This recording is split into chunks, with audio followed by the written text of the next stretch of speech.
Marxist महात्म अध्याय 12। श्री महादेव जी कहते हैं, पार्वती, दक्षिण दिशा में कोल्हापुर नामक एक नगर है जो सब प्रकार के सुखों का आधार, सिद्ध महात्माओं का निवास स्थान तथा सिद्धि प्राप्ति का क्षेत्र है। वह पराशक्ति भगवती लक्ष्मी की प्रधान पीठ है।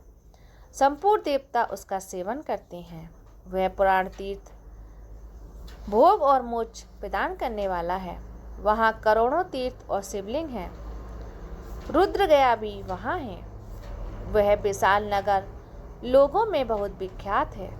एक दिन कोई युवक पुरुष नगर में आया। वह कहीं का राजकुमार था। उसके शरीर का रंग गोरा, नेत्र सुंदर, गिरवा शंख के समान, कंधे मोटे, चौड़ी छाती तथा भुजाएं बड़ी थीं।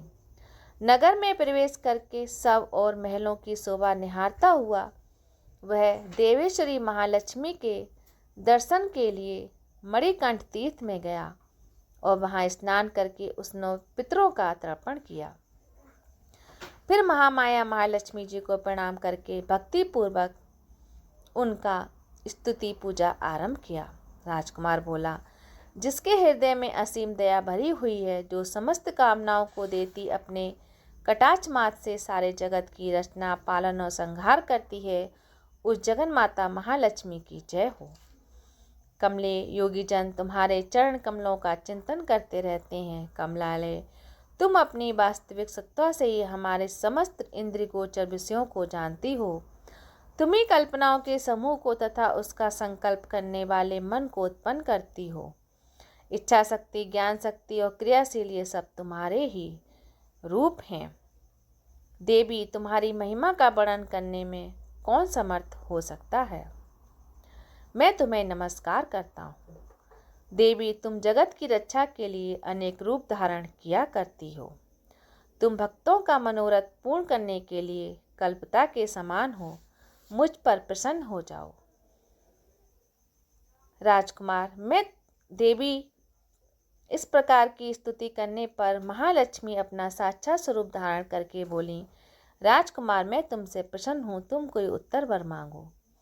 राजपुत्र बोला, माँ, मेरे द्वारा राजा बृहदत्त अश्वमेघ नामक यज्ञ का अनुष्ठान कर रहे थे। वे देव योग से रोगग्रस्त होकर स्वर्गवासी हो गए। इसी बीच में मैं बधे हुए मेरे यज्ञ संबंधी घोड़ों को, जो समूची पृथ्वी की परिक्रमा करके लौटा था, किसी ने रात्रि में बंधन काटकर कहीं दूसरी जगह पहुंचा दिया। उसकी खोज में मैंने कुछ लोगों को भेजा था, किंतु उनका भी कहीं अता पता नहीं मिला। तब मैं ऋषियों की आज्ञा लेकर तुम्हारी शरण में आया हूँ। यदि तुम मुझ पर प्रसन्न हो तो मेरे यज्ञ का घोड़ा मुझे मिल जाए, जिससे यज्ञ पूर्ण हो सके। तभी मैं अपने पिताजी का ऋण उतार सकता हूँ। भगवती लक्ष्मी ने कहा, राजकुमार, मेरे मंदिर के दरवाजे पर एक ब्राह्मण रहते हैं, जो लोगों में सिद्ध समाधि के नाम से विख्यात हैं। वे मेरी आज्ञा से तुम्हारा सब काम पूरा कर देंगे। महालक्ष्मी के इस प्रकार कहने पर राजकुमार उस स्थान पर आए जहाँ सिद्ध समाधि रहते थे। उनके चरणों में प्रणाम करके राजकुमार चुपचाप हाथ जोड़कर खड़े हो गए।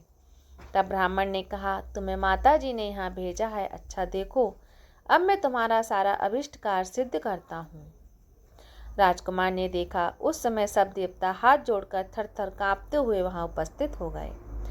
तब उन श्रेष्ठ ब्राह्मण ने समस्त देवताओं से कहा, देवगण, इस राजकुमार का अश्व जो यज्ञ के लिए निश्चित हो चुका था, रात में देवराज इंद्र ने चुराकर दूसरी जगह पहुंचा दिया है। इसे शीघ्र ले आओ। तब देवताओं ने मुनि के कहने से यज्ञ का घोड़ा लाकर दे दिया। उसके बाद उन्हें जाने की आज्ञा दी। राजकुमार ने मुनि के चरणों में प्रणाम करके कहा, महेश, आपका ये सामर्थ्य आश्चर्यजनक है। आप ही ऐसा कार्य कर सकते हैं, कोई दूसरा नहीं। मेरी प्रार्थना सुनिए। मेरे पिता राजा वैद्यदेव अश्वमेध यज्ञ का अनुष्ठान आरंभ करके देव योग से मोक्ष प्राप्त हो गए हैं। अभी तक उनका शरीर तपाए हुए तेल में सुखाकर मैंने रख छोड़ा है। आप उन्हें पुनः जीवित कर दीजिए। यह सुनकर महामुनि ब्राह्मण ने किंचित मुस्कुराकर कहा, चलो, वहाँ यज्ञ मंडप में तुम्हारे पिता मौजूद हैं, चलते हैं। तब सिद्धि समाधि ने राजकुमार के साथ वहां जाकर जल अभिमंत्रित किया और सबके मस्तक पर रखा। उसके रखते ही राजा सचेत होकर उठकर बैठ गए। फिर उन्होंने ब्राह्मण को देखकर पूछा, धर्म स्वरूप आप कौन हैं?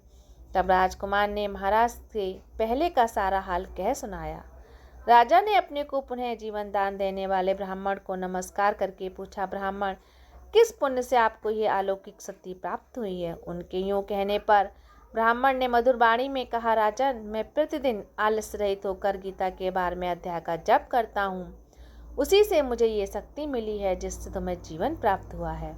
ये सुनकर ब्राह्मणों सहित राजा ने उन महर्षि से उनके गीता के 12वें अध्याय का अध्ययन किया। उनके माध्यम से सब उनकी सद्गति हो गई।